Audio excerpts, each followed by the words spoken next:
Assignments. Sorry, I gotta look at you. Assignment number 4.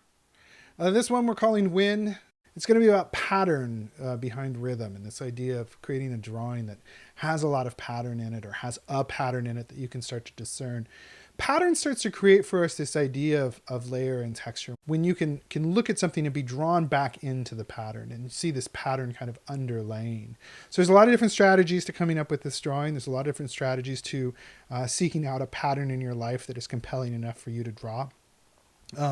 I'll put up some examples on the screen here of just things that, immediately I just like looked around the house and I saw ideas of like looking out the front window through some mini blinds and seeing the picket fence.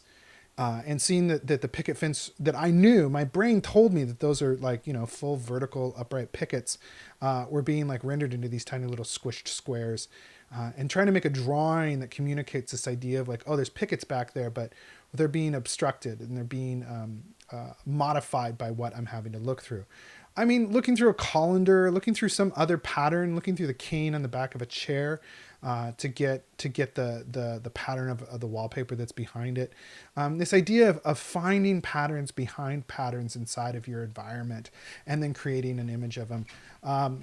Maybe you've got a pair of striped socks and you're looking at them through the hamper, and the hamper is a laundry basket and it's got holes in it. And so you're creating that pattern on top of a pattern.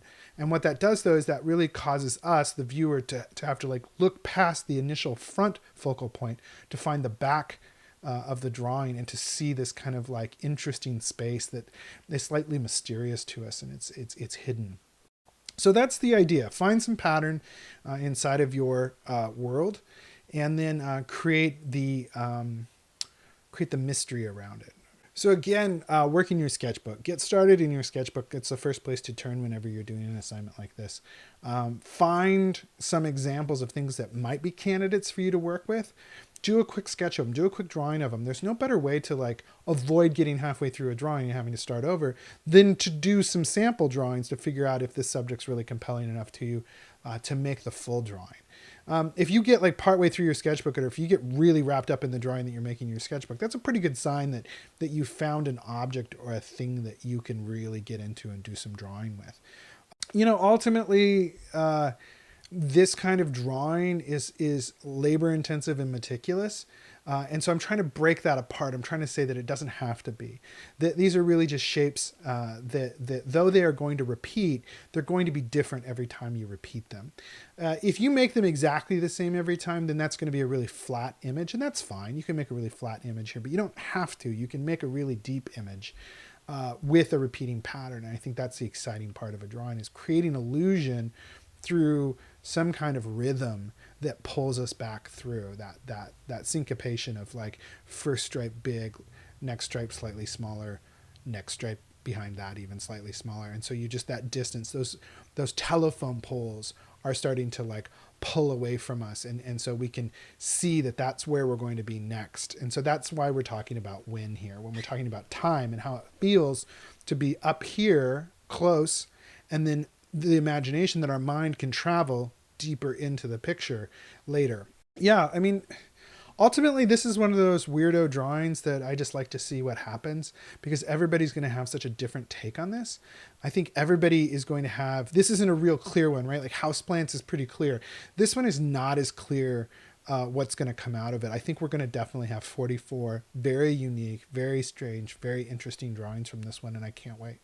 Oh, so last final thought on it is, how many repetitions makes a pattern, you know, and in your head you answered that, right? Like I said, how many times does something have to repeat for it to be a pattern?